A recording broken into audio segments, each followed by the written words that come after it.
Good morning, Door County. It's always a joy to be with you. I cannot wait until I actually see you face to face, but I know that day is coming soon. So our reading today is from Gazelle Graham, and it is called On Being the Wholly Broken.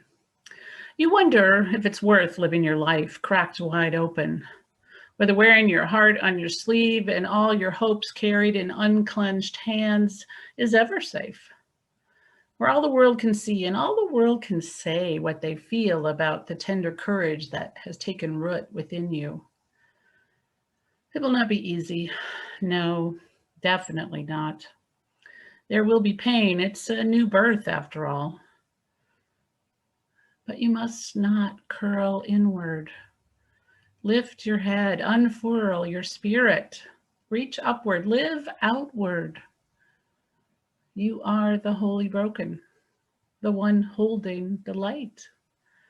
And if you show your scars, people will come and they will sit with you and they will listen. This is how we heal each other, by living gently, by walking vulnerably, being unafraid of opinion, ready to wipe away tears and fears and other darknesses of the spirit. So yes, do it. Live your life like a white dove on a battlefield, cracked wide open.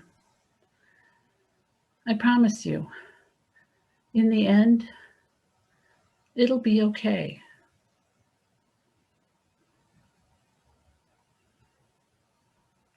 This month, my book group is reading This Is How It Always Is by Lori Frankel. It's a lively story about a young family with 4 boys. The mother is a doctor and the dad is a writer. They live in Madison, Wisconsin. It starts with all the usual chaos one would expect with 4 little boys and 2 working parents. There's never enough time for anything. Kids are running wild in the house. Parents are hanging on and doing the best that they can. As their youngest son, Claude, turns 4, he starts to create dresses out of long t-shirts. At preschool, he loves the princess gowns and the tiaras and the dress-up bins the best. It's Madison, it's liberal. The parents think it's just a phase and nobody blinks an eye. For his first day of kindergarten, he comes happily down the stairs, ready for school, wearing a dress. His parents tell him repeatedly that those are just play clothes, and they ask him to go get ready for school. After 4 or 5 reminders, he finally screams in reply, "I am ready for school, and this is what I want to wear." As you can imagine, the family begins to discover that their son Claude feels his identity to be more feminine. And the book is about their journey of accepting their child for who she is. Over time, even in liberal Madison, there are some physical threats made to their child. The mother painstakingly researches other communities and decides Portland is where they can live without judgment. They move across the country, and from that day forward, everyone only knows their child as Poppy, a girl. Meanwhile, their other boys are struggling with having to move to hide their younger sibling's secret. The parents carry this secret tightly in their chests. But one day, as one might expect, the secret's out, and Poppy's life and her family's lives are forever changed. Secrets. We all hold secrets, some bigger than others, some shared, some left untold. Carl Jung, a 19th century psychoanalyst, understood that our shadow self is where we hide the parts of ourselves we may be too afraid to show the world. I think in today's world, this separation of who we show the world and who we really are on the inside is even more separated by the use of social media. We can create a life online, a life that perhaps feels more suitable. How many likes people receive only encourage more facades to be built. I wonder and I worry about young children today whose every life moment now requires a picture and a posting before it's real. I wonder about folks who spend more time creating an image of a life than actually living their lives. So what might our shadow self be, you wonder? Well, for some of us, it may be big and challenging issues that we've carried for years, such as addictions or abuse or sexual identity or the pressures of mental health issues. For others, it may be less challenging, but perhaps still troubling. Maybe it's the way we are quick to judge others or feel the rise of racist thoughts, even if we know they're not in keeping with our larger view. Maybe it's never feeling good enough or feeling like we don't belong. For me, more recently, it's trying so very hard not to let feelings of hate, an emotion that I rarely feel, seep into my relationships with loved ones who think COVID-19 was not a big deal, or they vigorously supported a past president that I could not abide. Psychologist Anne Solomon says that even if we bury our shadow self, that side of ourselves that does not go away through repression or denial, we may be spared the conscious knowledge of it, but it goes on to influence what we do. It lives in our hidden agendas and our secret intentions. Solomon says to deny our shadow self is to live in unreality. Denying our shadow can amount to living a half life, unable to live honestly and with fullness and intention. As Poppy's secret is discovered at her school, she faces horrible bullying and shame. Friends and neighbors feel betrayed by her and her family for the lies and the secret that they hid from them. Poppy gives up being a girl and shaves her long blonde hair and goes back to being Claude. Somehow it seems easier for everyone else. But Claude is an identity that no longer fits anymore either. And Poppy, well, Poppy was clearly too dangerous and shameful for her family. Claude becomes depressed and he struggles in school. He stays home and he hides in his bedroom most of the time. His light and his spirit are slowly being extinguished. Carl Jung reminds us that the shadow's darkness is a result of it being deprived of the light of consciousness. He says that no part of the self is inherently bad, although we're certainly capable of doing bad things. But our shadow's darkness is a result of it being deprived of the light of consciousness, of our own awareness. The idea of this whole sermon came from a sentence I read somewhere. I wish I could find it again, but I only wrote down the sentence and nothing more. It said, "Divinity grows in the actions of our shadow self." I was so taken by this thought that divinity grows in that darkness. I think this might be another way of understanding what Jung was saying about depriving the shadow of the light of consciousness. If I bring my shadow out of its hiding place and into the light, divinity and godliness can grow within it. We know this to be true as we see it in the work of AA and recovery groups, quietly and diligently going to support groups to share honestly about darkness and shame around addictions brings it into the light, brings in connection, brings in acceptance and love and healing. And if that's not divine, I don't know what is.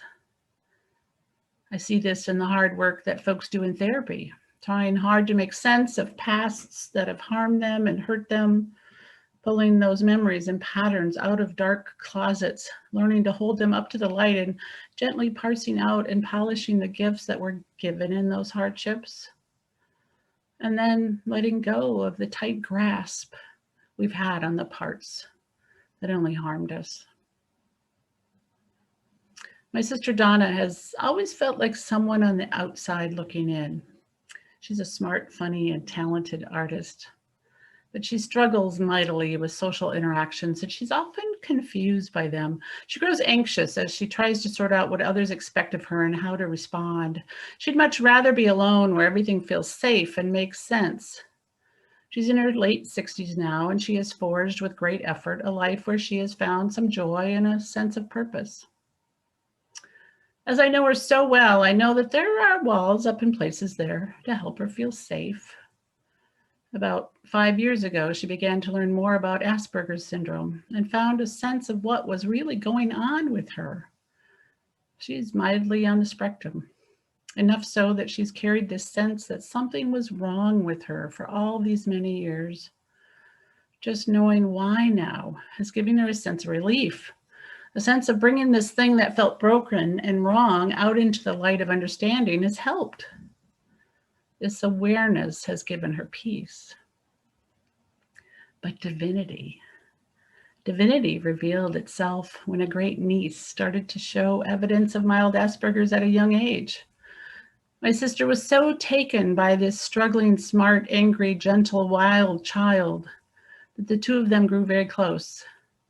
Sylvie calls Donna my Donna, and their shared understanding of how they are in the world makes them love one another unconditionally in ways that they can only truly understand. Even in COVID times, they Zoom together, passing art projects and stories back and forth between their homes. Together, they love their difficulties and challenges in a divine way because together, they are bringing their shadow out into the light.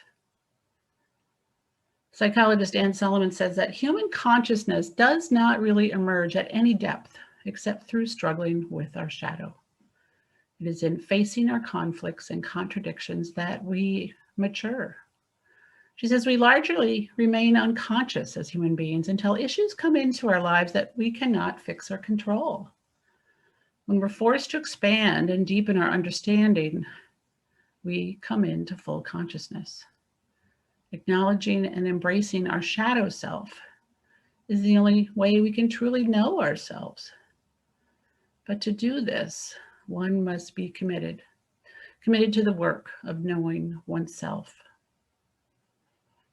Beloved poet Mary Oliver said, "This is the first, wildest, and wisest thing I know, that the soul exists and it is built entirely out of intention."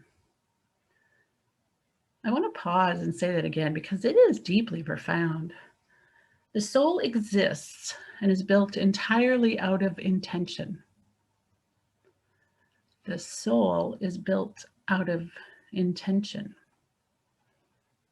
Now, as you use, I'm sure every one of you has a different idea about the soul, what it is, if it even exists, where it lies, and what happens after our bodies let go of it.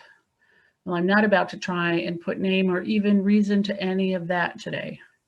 Those are thoughts for you to hold, but I'm loving this idea that the soul is built of intention. We decide to give intention to what exists in our soul, in our core. I would expect all of us would want love and kindness, justice and peace to be things we strive with intention to create in our lives. Those are things that transcend time and are eternal, perhaps like a soul. And yet those are also the Facebook, Instagram, Twitter things that we hold up to others and say, yes, this is who I am. This is who we are as a family or as a congregation or even a denomination. But what would happen if we would add our shadows, our baggage, our challenges, our heartaches, or what many would consider brokenness? What if we bring that with us? With intention, so that it can connect us to each other in understanding. What if we bring the divinity of our darkness with intention and commitment to our souls? For me, this feels real. This feels honest and actually very holy. Early in our reading by Gazelle Graham, she said, if you show your scars, people will come and they'll sit with you and they will listen. This is how we heal each other, by living gently, by walking vulnerably. If you show your scars, people will come and sit with you. Just like how people across the world make a commitment to sit in stale, windowless church basements, telling their truths in AA or Al-Anon meetings, or showing their scars to each other. that commitment works and it helps, and divinity grows there. I have some wonderful friends in my life, some who I jokingly say, if I called them in the middle of the night and I said I needed help hiding the body, they would come, no questions asked. These are friends in which we have shown our scars to each other. And instead of feeling shame about them, we've learned that the skin of the scar is thicker and stronger and nothing to be ashamed of. Claude went with his mother to Thailand. She worked for a medical practice that sponsored a clinic, and it was her turn to serve some time there. Claude had stopped going to school by then. He was so depressed. His mom figured that taking him along offered him a change of scene and might help. He was lost. He didn't know who he was anymore. In Thailand, he found solace in teaching English to young children while his mom was busy at the clinic. He used storytelling, a skill he had learned from his dad, to teach them words, and it worked. Children loved him, and they looked forward to spending time with him. Eventually, Claude's depression started to lift, and he naturally began to return to Poppy, the identity that brought joy and a sense of meaning for him in the world. The children didn't mind. They loved Poppy as much as they loved Claude. In the end, Poppy dispelled her fear. And I read directly from the book now. She tamed what was scary about herself, not by hiding it, not by blocking it, not by keeping it a secret, but by reminding herself and everyone else to choose love, to choose openness, to think and be calm, that there are more ways than just two, that there are wider possibilities than hidden or betrayed, stalled or broken, male or female, right or wrong. She learned that there are middle ways and that there are ways beyond. In many ways, it may feel like as a nation, we are in need of healing and renewal. Imagine how we could flourish if we committed ourselves to the idea that there are wider possibilities and that perhaps to heal, we need to consider middle ways of how we can be together with those who think or live differently than we do. With intention, with gentle grace, may we bring our shadow selves out into the light. May we show our scars to one another. People will come. They have scars that they're hiding too. To create a beloved community, to truly flourish, we must be able to sit with each other in understanding. And if we can, in that action is divinity. May it be so.